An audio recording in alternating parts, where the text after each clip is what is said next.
Good morning बच्चों।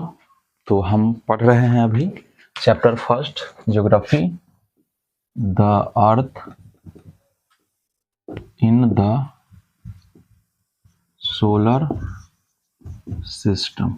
Okay, इसमें हम प्लैनेट्स पढ़ चुके हैं, सैटेलाइट्स पढ़ चुके हैं, सोलर सिस्टम भी पढ़ चुके हैं। प्लैनेट्स में कुछ पढ़ चुके हैं, जैसे मरकरी, वीनस, अर्थ देख लिए थे। कुछ प्लैनेट्स है उसमें एक दो पॉइंट्स है वो हम देख लेते हैं। जैसे हमारा मार्स आता है। ओके, हमारा मार्स है।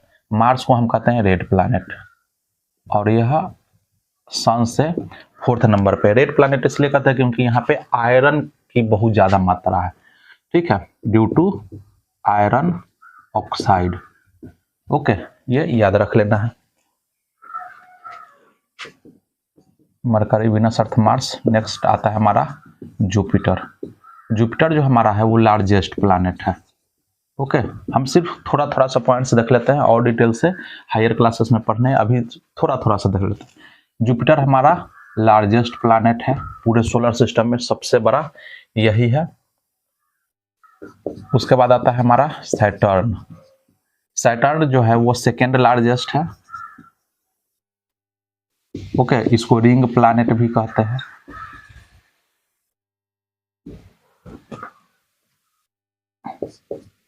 यूरेनस,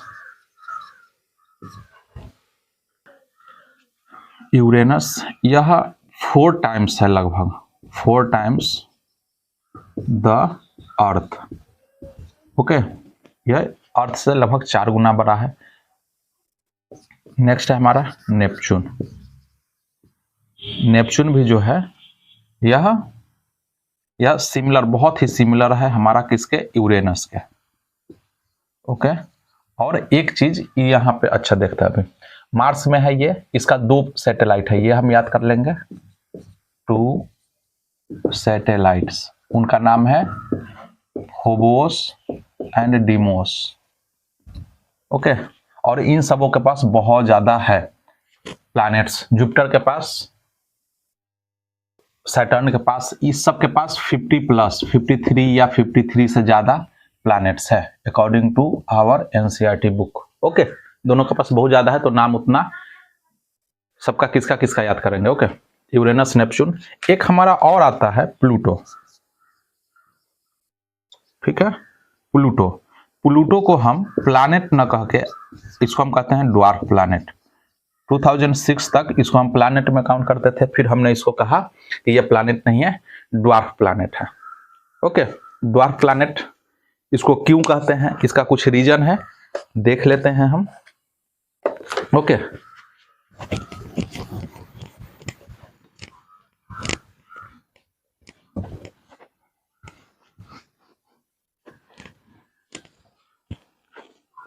जैसे हमने यहां पढ़ा था कि ये हमारा सन हो गया।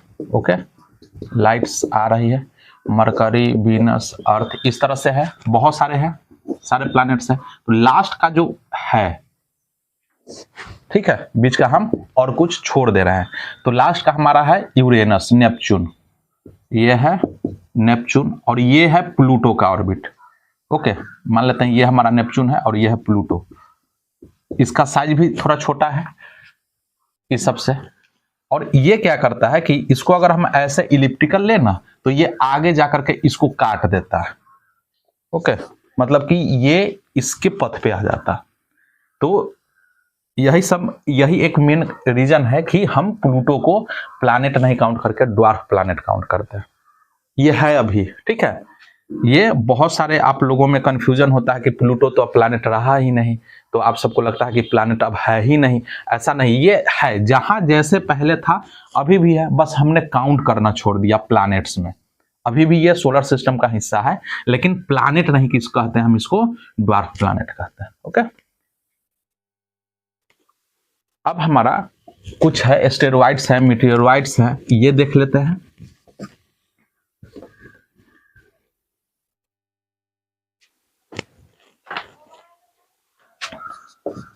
सन, mercury, Venus, Earth, Mars, Jupiter. Okay, यहाँ पे हो गया हमारा मार्स, और यह है हमारा जुपिटर। बड़ा भी है। ओके, इसी के बीच बहुत सारे टुकड़े हैं, ठीक है, जो क्या करते हैं, इसके सन के चारों तरफ रोटेट करते हैं, रिवॉल्व करते हैं ये भी, ठीक है, सन के चारों तरफ रिवॉल्व करते हैं। इसी को हम कहते हैं asteroids. Asteroids, okay, asteroids, the teeny particles that revolve around the sun in our solar system is called asteroids। अब क्या होता है कि सन हर चीज को अपनी तरफ खींच रहा है। अब किसी कारणवश मान लेते हैं कि ये मार्स है और सब तो घूम रहा है ना, तो इससे पहले अर्थ है हमारा, ठीक है।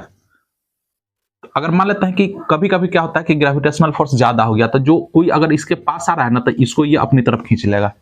ओके, तो जब ये अपनी तरफ खींचता है तो ये क्या होता है, इधर आना शुरू कर देता, ठीक है, क्योंकि ये तो खींचा और सब चल रहा है, तो ये खींचेगा जब तक कि यहाँ आएगा, ये मार्स आगे चला जाएगा, फिर ये आगे आएगा, अर्थ पे आ सकता है या किसी भी प्लैनेट पे जा सकता है। तो जब ये इससे अलग होके आना शुरू कर देता है, तो उस कंडीशन में हम इसको कहते हैं मीटियोर्स।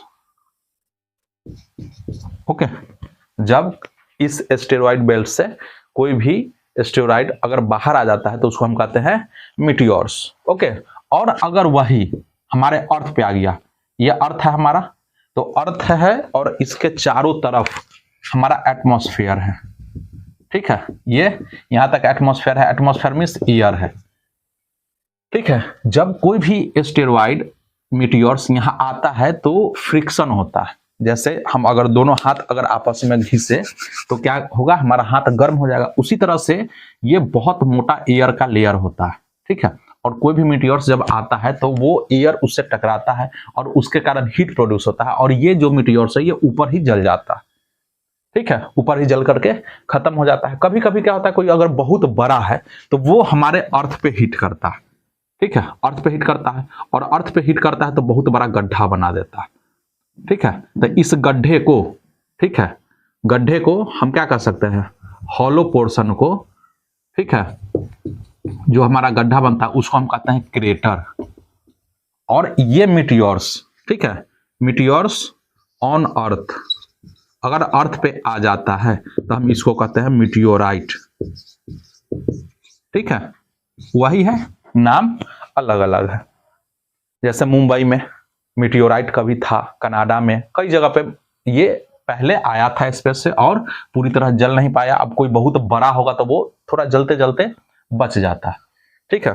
डायनासोर्स आप सब जानते होंगे, डायनासोर्स जो था वो अर्थ पे बहुत पहले था, करोड़ों साल पहले था, और वो डायनासोर्स खत्म हो गया। ऐसा कहा जाता है कि धरती पे मीटियोराइट ही गिरा था, तो इसलिए डायनासोर्स सारे खत्म हो गए। ओके, तो ये हमारा एस्टेरॉइड है, मीटियोर्स है, मीटियोराइट्स है। ओके, तो ये हमारा एक क्या हो गया, सोलर सिस्टम। ये इतना हमारा सोलर सिस्टम का हिस्सा हो गया। जब हम नाइट स्काई में देखते हैं, रात को हम जब देखेंगे ना स्पेस में, तो इस तरह से हमारा नॉर्थ टू साउथ एक हल्का सा ना व्हाइट बैंड दिखता है। आप सभी देखिएगा जरूर, ठीक है। नाइट स्काई शाम में 7 बजे 8 बजे 9 बजे आराम से क्लियर दिखेगा, हल्का सा एक थोड़ा सा बैंड होगा, हल्का सा पट्टी जैसा, जो थोड़ा सा ज्यादा चमकीला दिखेगा, ठीक है। ऐसा पहले के लोग मानते थे कि वहां पे वो बह रही है, लाइट बह रही है, ठीक है, प्रकाश की एक नदी है, इसीलिए हमने उसको उस समय शुरू में क्या कहा, आकाश गंगा, आकाश गंगा हमने उसको नाम दे दिया, ठीक है। इसी को इंग्लिश में हम कहते हैं मिल्की वे, मिल्की वे। तो एक्चुअली वो है क्या, वो है क्या, ये जो हमारा सोलर सिस्टम है, इस तरह से बहुत सारे सिस्टम्स हैं, बहुत सारे स्टार्स हैं। तो a group of stars, millions of stars is called a Galaxy. Okay, Galaxy हम उसे कहते हैं, और वही एक गैलेक्सी हमारा है मिल्की वे। ओके, हम लिख सकते हैं a cluster of stars, a cluster of stars is called Galaxy,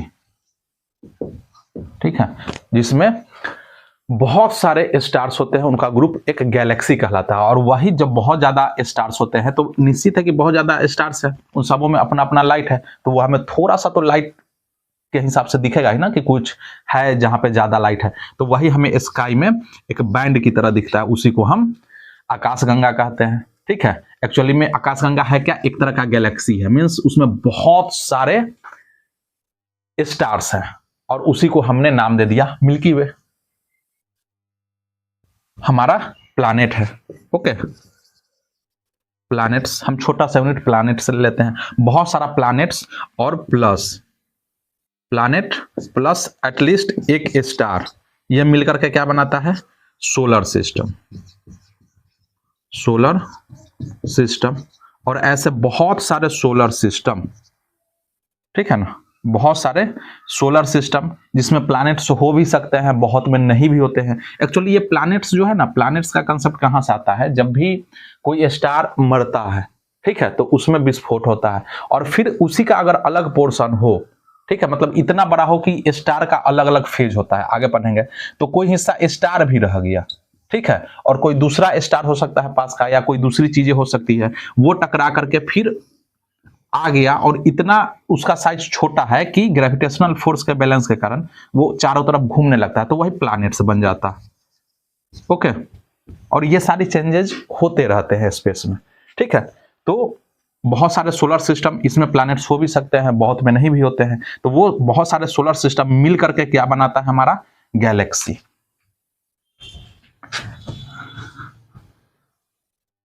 ठीक है, बहुत सारे सोलर सिस्टम्स मिलकर के बनाते हैं हमारे गैलेक्सी। ठीक है, सोलर सिस्टम में प्लैनेट्स हो भी सकते हैं, मतलब सोलर सिस्टम और स्टार्स लिख सकते हैं हम। ठीक है, स्टार्स मिलकर के बनाता है गैलेक्सी, और बहुत सारे गैलेक्सी मिलकर के बनाता है हमारा यूनिवर्स। तो आप सब अंदाज लगाओ कि यूनिवर्स कितना बड़ा होगा, ये इतना बड़ा है कि हम इमेजिन नहीं कर सकते। ओके, तो ये सारे हमारे टॉपिक्स हैं चैप्टर 1 के जो हमें पढ़ने थे, ये अब कंप्लीट होता है। आप सबको अगर कोई डाउट है इस सब से रिलेटेड तो प्लीज कमेंट करें।